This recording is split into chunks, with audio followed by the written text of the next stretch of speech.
പിതാവിൻ്റെയും പുത്രൻ്റെയും പരിശുദ്ധ റൂഹായുടെയും നാമത്തിൽ ആമേൻ. പ്രിയ വൈദിക സഹോദരന്മാരെ, ഇന്ന് കൊഹനെ ഞായറാണ്. സന്തോഷത്തിൻ്റെ സദ്വാർത്ത എന്ന പരമ്പരയിലെ 15ാമത്തെ എപ്പിസോഡ് നിങ്ങളെ ഇതിലേക്ക് സ്വാഗതം ചെയ്യുന്നതോടൊപ്പം നമുക്ക് ചെറിയൊരു പ്രാർത്ഥനയോടെ സമാരംഭിക്കാം. ദൈവമായ കർത്താവേ, നിന്റെ ദൈവവചനങ്ങൾ തിരിച്ചറിയുവാനും നിന്റെ സുവിശേഷത്തിന്റെ അർത്ഥം ഗ്രഹിക്കുവാനുള്ള കഴിവ് ഞങ്ങൾക്ക് നൽകണമേ. നിന്റെ ദിവ്യദാനങ്ങളുടെ സമൃദ്ധിയും പരിശുദ്ധാത്മ നൽവരങ്ങളും കൊണ്ട് ഞങ്ങളെ നിറയ്ക്കണമേ. സന്തോഷപൂർവ്വം നിന്റെ കൽപ്പനകൾ ആചരിക്കുവാനും തിരഹിതം നിറവേറ്റുവാനും നിന്റെ അനുഗ്രഹങ്ങൾക്കും കരുണയ്ക്കും അർഹരായി ഭവിക്കുവാനും ഇപ്പോഴും എല്ലാ സമയത്തും എന്നേക്കും ഞങ്ങളെ യോഗ്യരാക്കണമേ. ആമേൻ.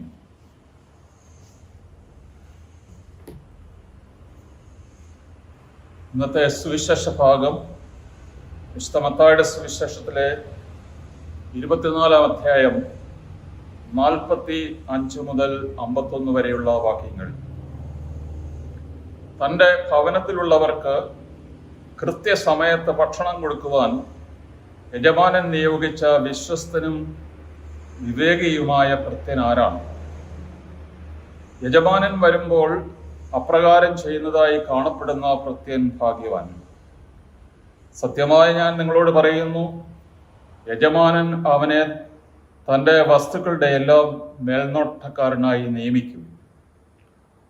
എന്നാൽ ദുഷ്ടനായ ഭൃത്യൻ എൻ്റെ യജമാനൻ താമസിച്ച് വരൂ എന്ന് പറഞ്ഞ് തൻ്റെ സഹഭൃത്യന്മാരെ മർദ്ദിക്കാനും മദ്യപന്മാരോടുകൂടി ഭക്ഷിക്കാനും പാനം ചെയ്യാനും തുടങ്ങിയാൽ പ്രതീക്ഷിക്കാത്ത ദിവസത്തിലും അറിയാത്ത മണിക്കൂറിലും യജമാനൻ വന്ന് അവനെ ശിക്ഷിക്കുകയും കപട നാട്യക്കാരുടെ കൂട്ടത്തിൽ തള്ളുകയും ചെയ്യും.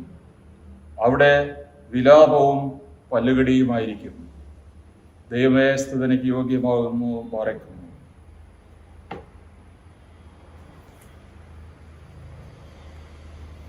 3 നോയമ്പ് വീടിയ ശേഷമുള്ള 2 ഞായറാഴ്ച മരിച്ചവരെ കുറിച്ചുള്ള ഓർമ്മയാണ് സഭ ആചരിക്കുക. അത് വലിയ നോയമ്പിനുള്ള ഒരുക്കമാണ്. എന്തുകൊണ്ടാണ് മരണത്തിൻ്റെ ചിന്തയോടുകൂടി നമ്മൾ വലിയ നോയമ്പ് ആരംഭിക്കുക? ജീവിതത്തെ മനസ്സിലാക്കണമെങ്കിൽ മരണത്തോട് അതിനെ ചേർത്ത് വെക്കണം. നല്ല വെയിലുള്ള സന്ദർഭത്തിൽ ഒരാൾ വെയിലത്തൂടെ നടന്നാൽ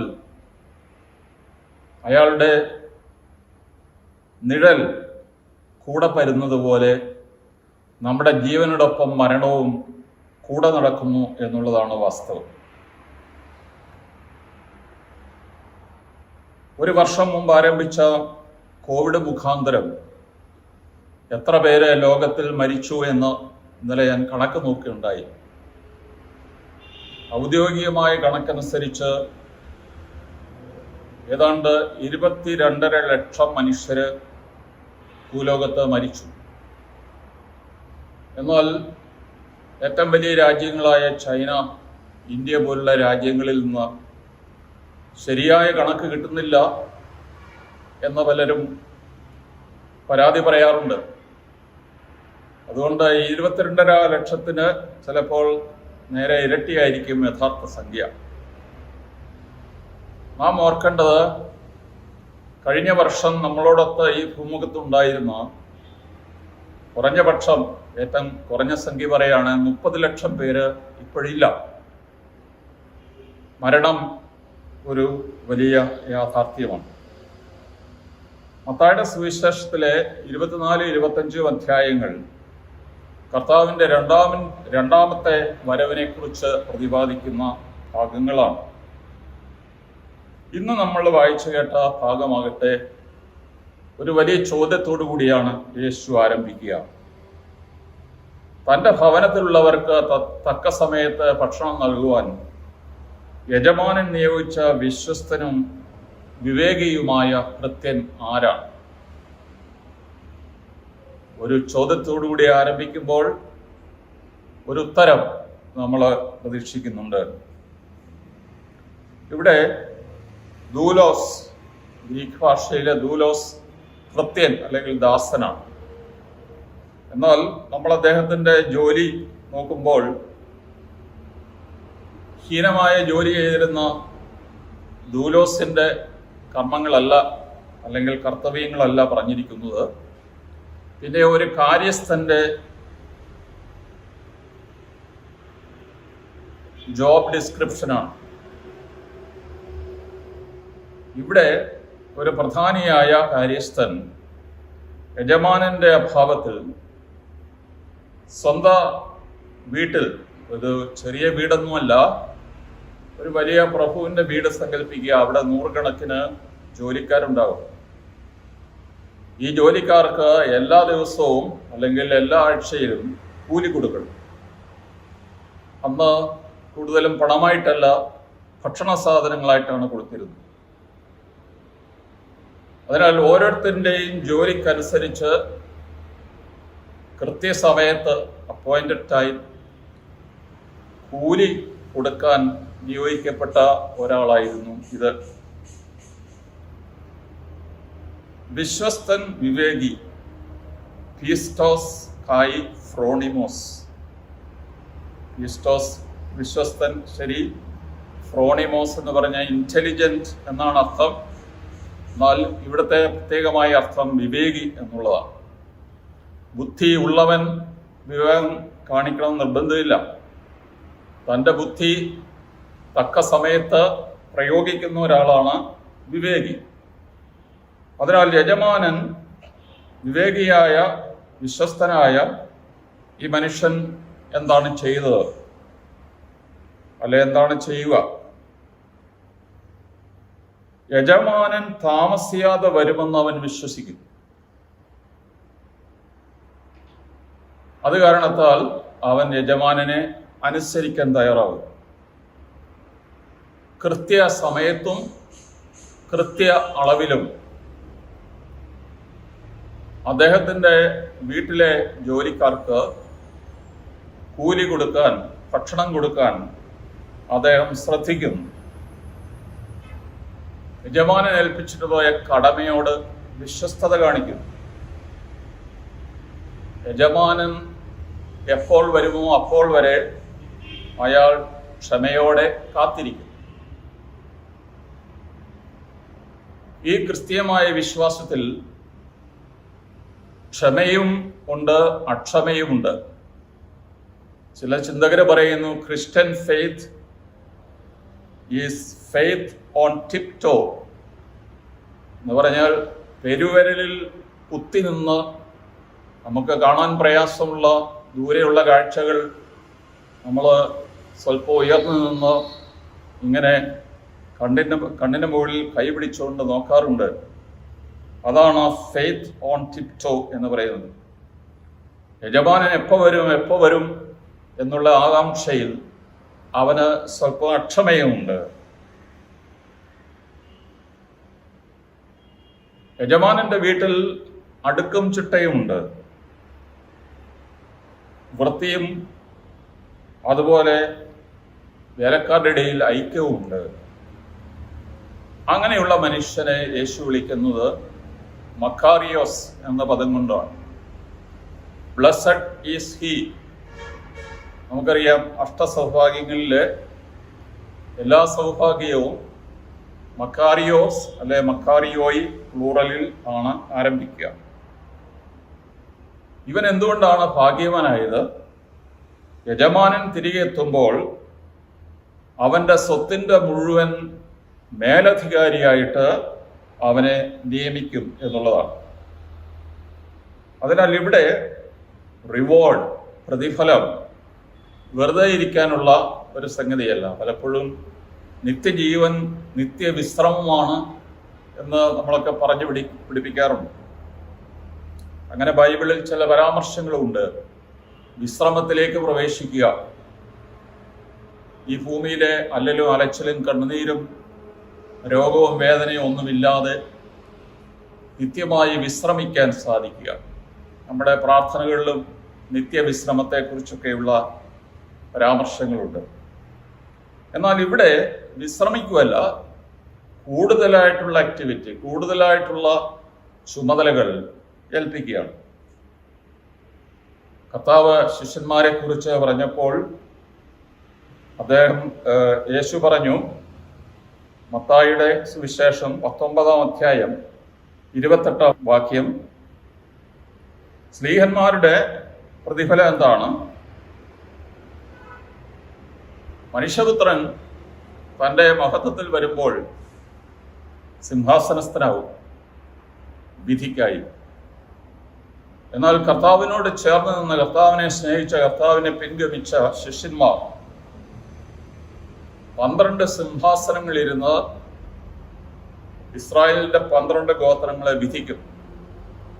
അവർക്ക് അവിടെ വിശ്രമമല്ല, കൂടുതൽ ഉത്തരവാദിത്തപ്പെട്ട ജോലിയാണ് യജമാനൻ കൊടുക്കുക. ദുഷ്ടനായ ഭൃത്യനെ കുറിച്ച് എന്താണ് പറയാനുള്ളത്? ദുഷ്ടനായ ഭൃത്യൻ സ്വയം പറയുന്നു, എൻ്റെ യജമാനൻ അടുത്തെങ്ങും വരില്ല, ഒരുപക്ഷെ ഒരിക്കലും വരാൻ പോകുന്നില്ല, അവന് ഒരു പോക്ക് പോയി എന്ന് വേണമെങ്കിൽ പറയാം. നമ്മൾ പുറപ്പാടിന്റെ 32-ാം അധ്യായം 1-ാം വാക്യത്തിൽ മോശ 40 ദിവസവും 40 രാവും സീനായി മലയിൽ ദൈവത്തോടുള്ള സംഭാഷണത്തിലായിരുന്നു. ദീർഘമായ ഉപവാസം, പ്രാർത്ഥന. ജനം താഴ്വരയിൽ അവനെ കാത്തിരുന്നു, പക്ഷെ അവൻ വരുന്നില്ല. കുറെ കഴിഞ്ഞപ്പോൾ ജനം എന്താണ് അഹ്റോനോട് പറയുക? ഞങ്ങളെ ഇതുവരെ നയിച്ചുകൊണ്ട് വന്ന മോശ എവിടെ പോയി? അവൻ എന്ത് സംഭവിച്ചു എന്ന് ഞങ്ങൾക്കറിയില്ല. അതുകൊണ്ട് ഞങ്ങളെ നയിക്കാൻ വിഗ്രഹങ്ങൾ ഉണ്ടാക്കി തരിക. പുറപ്പാട് പുസ്തകം 32:1. ഇത് അതിൽ തന്നെ ഒരു വിരോധാഭാസമാണ്. ജീവനുള്ള ദൈവത്തിൻ്റെ പ്രതിനിധിയായ മോശയ്ക്ക് പകരം വിഗ്രഹം ഉണ്ടാക്കി കൊടുക്കണമെന്നാണ് ഇസ്രായേൽക്കാരുടെ ആവശ്യം. ബലഹീനനായ അഹ്റോൻ അതിനെ വഴിപ്പെട്ട് സ്വർണം കൊണ്ട് കാനാൻ നാട്ടിൽ ഒരു വിഗ്രഹമായിരുന്ന, അല്ലെങ്കിൽ ദൈവമായി ആരാധിക്കപ്പെട്ടിരുന്ന കാളക്കുട്ടിയെ ഉണ്ടാക്കി കൊടുത്തു എന്നുള്ളത് നമുക്കറിയാം. ബാക്കി സ്റ്റോറി നമ്മൾ വിടുകയാണ്. പക്ഷേ നേതൃത്വത്തിൽ ഉള്ള ആൾക്കാർ, അവരുടെ കാലവിളംബം, അവര് കുറെ നാളങ്ങ് അപ്രത്യക്ഷമാകും. അവരെ കാണാതാവുമ്പോൾ ജനം പരിഭ്രാന്തിയിലാകും. അപ്പോൾ അവിടെ ആകപ്പാടെ ഡിസോർഡർ ഉണ്ടാകുന്നു എന്നുള്ള ഒരു ധ്വനിയാണ് ഈ സംഭവത്തിൽ നമ്മൾ വായിച്ചത്.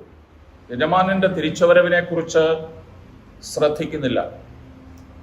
അവന്റെ കടമകൾ അവഗണിച്ചു. അവൻ സഹഭൃത്യന്മാരെ മർദ്ദിച്ചു. മദ്യപാനികളോടുകൂടി തിന്നാനും കുടിക്കാനും ആരംഭിച്ചു. ഇവിടെ നമ്മൾ ശ്രദ്ധിക്കേണ്ട ഒരു സംഗതി, യജമാനനോടുള്ള കടമ അവഗണിച്ചു, സഹഭൃത്യന്മാരോടുള്ള കടമ അവഗണിച്ചു, സ്വന്തം സ്റ്റേറ്റസ്, അവനൊരു നിലയും വിലയും ഉണ്ട്, അത് മറന്ന് അവൻ ഒരു മദ്യപാനിയായിട്ട് മാറി. അവൻ്റെ കമ്പനിയിൽ നമുക്കറിയാം അവനാരാണ്. ഈ ത്രിവിധമായ കടമകളിൽ അലംഭാവം കാണിച്ച ഈ ഭൃത്യന് എന്താണ് ലഭിക്കാൻ പോകുന്നത്? യജമാനൻ പ്രതീക്ഷിക്കാത്ത ദിവസത്തിലും അറിയാത്ത മണിക്കൂറിലും. ഇത് കർത്താവിൻ്റെ വരവിനെ കുറിച്ചുള്ള പലയിടത്തും വരുന്ന ഒരു പ്രയോഗമാണ്. പ്രതീക്ഷിക്കാത്ത ദിവസത്തിലും അറിയാത്ത മണിക്കൂറിലും അവനെന്ത് ചെയ്യും? യജമാനൻ വന്ന് he will cut him in 2 pieces. അങ്ങനെ മലയാള ബൈബിളിലുണ്ടോ എന്ന് ചോദിച്ചാൽ ഇല്ല. ഗ്രീക്ക് ബൈബിൾ അങ്ങനെയാണ്. ദിഹോ ടൊമേസൈ, ദിഹോ എന്ന് പറഞ്ഞ 2, തോമയോ എന്ന് പറഞ്ഞ ടു കട്ട്. സോ യജമാനൻ അവനെ 2 കഷ്ണമായി വെട്ടിനുറുക്കും എന്നാണ്, അല്ലെങ്കിൽ കട്ട് ഇൻ ടു പീസസ്. ഇവിടെ ആരും ഇതിനെ ഒരു അക്ഷരാർത്ഥത്തിൽ എടുക്കുന്നില്ല എന്നുള്ള വാസ്തവമാണ്. കാരണം ഈ വെട്ടിഞ്ഞുറുക്കിയ ആളുടെ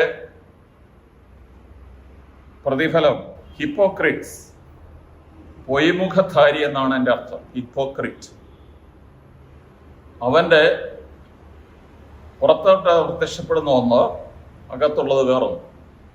അവന് പൊയ്മുഖം ധരിച്ച് നടക്കുവാണ്. ഈ പൊയ്മുഖധാരികളോടുകൂടിയായിരിക്കും അവൻ്റെ പ്രതിഫലം. മത്തായിയുടെ സുവിശേഷം 23-ാം അധ്യായം മൊത്തം യേശു പരീശന്മാർക്കെതിരായിട്ട് പറയുന്ന ശാപവാക്കുകളാണ്. അങ്ങനെ അനേകം ശാപവാക്കുകൾ അവർക്കെതിരായി യേശു ഉച്ചരിക്കുന്നതോടൊപ്പം പറയുന്നു. ഒരു സമയത്ത് പറയുന്നു 23:15, ഈ പ്രീശന്മാര് ലോകമെങ്ങും സമുദ്രമെല്ലാം താണ്ടി ഒരാളെ വിശ്വാസിയാക്കുന്നു. ഈ വിശ്വാസിയായവന് അവസാനം അവരെ പോലെ തന്നെ എന്താണ് അവർക്ക് പറ്റുക? നരകസന്തതിയായിട്ട് മാറും. പ്രീശന്മാരെ വിളിക്കുന്നത് നരക സന്തതികളെന്നാണ്. ഇവിടെ വിലാപവും പല്ലുകടിയും, അതും എല്ലാ സുവിശേഷങ്ങളിലും വരുന്ന ഒരു പ്രത്യേക പ്രയോഗമാണ്.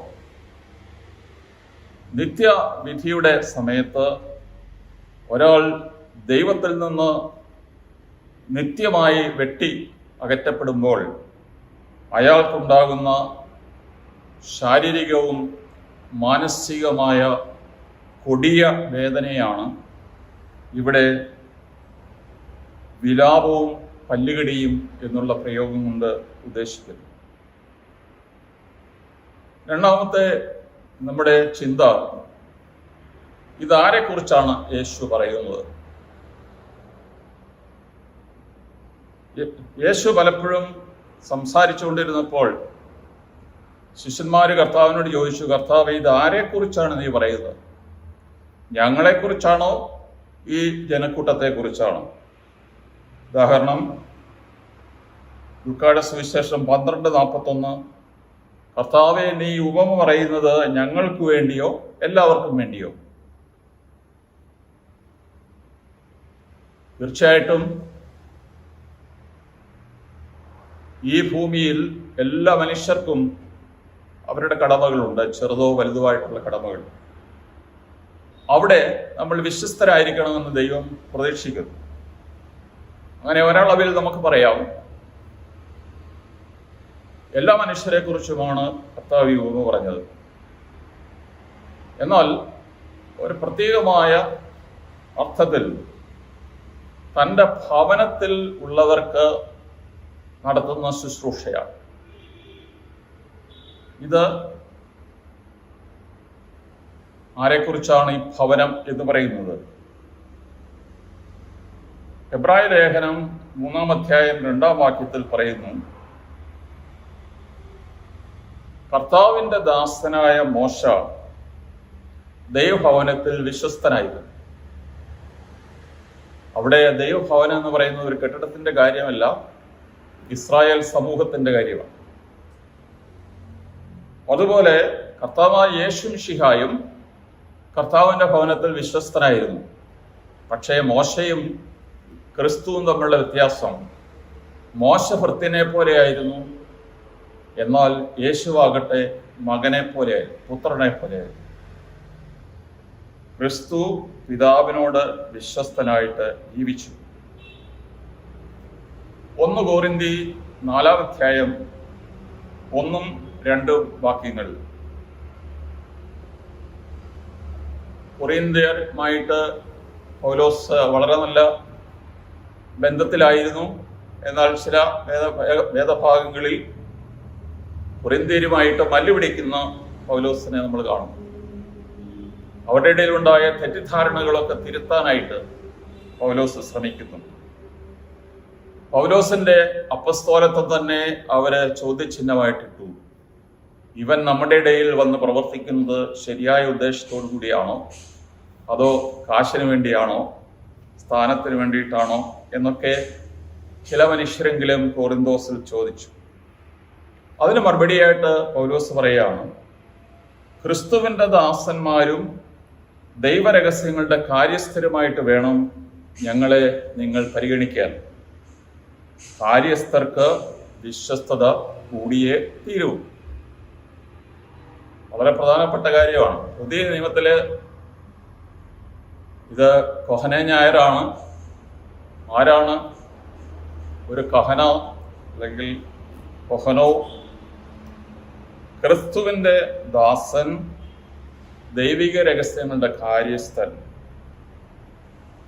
അവൻ ക്രിസ്തുവിൻ്റെ ദാസനും ദൈവിക രഹസ്യങ്ങളുടെ കാര്യസ്ഥനുമാണെങ്കിൽ വിശ്വസ്തത കൂടിയേ തീരൂ. നമ്മൾ കുറച്ചുകൂടി നമ്മുടെ ക്രൈസ്തവമായ സഭാ സമൂഹത്തിലേക്ക് വരുമ്പോൾ സ്വന്തം ഭവനത്തിലുള്ളവർക്ക് അപ്പം മുറിച്ചു കൊടുക്കുന്ന ഉദ്യോഗം ആരെയാണ് ഏൽപ്പിച്ചിരിക്കുക? തീർച്ചയായിട്ടും വൈദികരെയാണ് പ്രധാനമായി. എന്താണ് ഈ അപ്പം? വചനമാകുന്ന അപ്പം, കുർബാനയാകുന്ന അപ്പം. ഈ രണ്ടപ്പവും യഥാസമയം തൻ്റെ മക്കൾക്ക് മുറിച്ചു നൽകുവാൻ ഒരു ആചാര്യൻ കടപ്പെട്ടിരിക്കും. മാതാപിതാക്കന്മാർക്ക്, പ്രത്യേകിച്ച് അമ്മയ്ക്കറിയാം ഏത് പ്രായത്തിലുള്ള കുഞ്ഞിന് എന്ത് ഭക്ഷണം നൽകണം എന്ന്. പിഞ്ചു കുഞ്ഞുങ്ങൾക്ക് പാല് മാത്രമേ കൊടുക്കുകയുള്ളൂ. ബാല്യത്തിലുള്ള കുട്ടികൾക്ക് അമ്മ തന്നെ ഭക്ഷണം മുറിച്ച് അല്ലെങ്കിൽ വായിൽ കോരിക്കൊടുക്കും. കൗമാരപ്രായമാകുമ്പോൾ അവര് സ്വന്തം കാര്യങ്ങൾ അവർ തന്നെയാണ് തീരുമാനിക്കുക. അത് കാരണത്താൽ അമ്മയുടെ റോൾ കുറയുകയാണ്. പ്രായമായവർക്ക് ഖരഭക്ഷണം കൊടുക്കും. അങ്ങനെ ഓരോ പ്രായത്തിലും ഉള്ള ആൾക്കാർ, സ്ത്രീകളാണെങ്കിലും പുരുഷന്മാരാണെങ്കിലും, അവരുടെ ജീവിതത്തിൻ്റെ ആവശ്യങ്ങൾ മനസ്സിലാക്കി ഒരു പുരോഹിതന് പ്രവർത്തിക്കാൻ സാധിക്കണം. അപ്പസ്തോല പ്രവൃത്തി 20-ാം അധ്യായം 25 മുതൽ 38 വരെ വാക്യങ്ങളിൽ എഫേസുസിലെ പൗലോസിന്റെ പ്രവർത്തനത്തെക്കുറിച്ച് വളരെ ദീർഘമായി അദ്ദേഹം ഒരു പ്രഭാഷണം നടത്തുന്നുണ്ട്. അതിലൊരു വാക്യം മാത്രം: കർത്താവ് സ്വന്തം രക്തത്താൽ നേടിയെടുത്ത ദൈവത്തിൻ്റെ സഭയെ പരിപാലിക്കാൻ പരിശുദ്ധാത്മാവ് നിയോഗിച്ചിരിക്കുന്ന അജപാലകരാണ് നിങ്ങൾ. 28-ാം വാക്യം. 28-ലും 31-ലും പൗലോസ് പറയുന്നു, ഈ ഇടയന്മാർക്കുണ്ടായിരിക്കേണ്ട ഒരു പ്രത്യേക ഗുണം ജാഗരൂകതയാണ്. കാരണം പൗലോസ് അപ്രത്യക്ഷനായി കഴിയുമ്പോൾ ഈ സമൂഹത്തിലേക്ക് ധാരാളം ചെന്നായ്ക്കൾ നുഴഞ്ഞു കയറുമെന്ന് പൗലോസിന് അറിയാമായി. ഈ ഭാവിയിലുണ്ടാകുന്ന അപകടം മണത്തറിഞ്ഞ പൗലോസ് എഫേസുസിലെ സഭയിലെ മൂപ്പന്മാരോട് പറയുന്നു, ഏത് സമയത്തും ചെന്നായ്ക്കൾ വരും, അതുകൊണ്ട് നിങ്ങൾ കണ്ണിൽ എണ്ണയൊഴിച്ച് ജാഗരൂകതയോടെ കാവൽ നിൽക്കണം. കണക്കേൽപ്പിക്കാൻ കടപ്പെട്ട മനുഷ്യരെ പോലെ അവർ നിങ്ങളുടെ ആത്മാക്കൾക്ക് മേൽനോട്ടം നിർവഹിക്കുന്നു. എബ്രായ ലേഖനം 13-ാം അധ്യായത്തിലാണ് ഇങ്ങനെ ഒരു പ്രസ്താവന നാം കാണുന്നത്. കണക്കേൽപ്പിക്കാൻ കടപ്പെട്ട മനുഷ്യരെ പോലെ അവർ നിങ്ങളുടെ മേൽനോട്ടം എന്ന് POC ബൈബിളിൽ കൊടുത്തിരിക്കുന്നു. മേൽനോട്ടമല്ല, ജാഗ്രത പുലർത്തുക എന്നുള്ളതാണ്. ലൂക്കായുടെ സുവിശേഷം 2:8 വെളിംപ്രദേശത്ത് ആടിന് കാവല് കിടന്നിരുന്ന ആട്ടിടയന്മാരെ കുറിച്ച് പറയുന്നുണ്ട്. അഗ്രൂപ്നൂസിൻ എന്ന വാക്ക് അവിടെ ഉപയോഗിച്ചിരിക്കുന്നു. അഗ്രൂപ്നൂസിൻ എന്ന് പറഞ്ഞാൽ ഉറക്കമില്ലാതെ രാത്രിയിൽ കാവലിരിക്കുന്ന പരിപാടിയാണ്.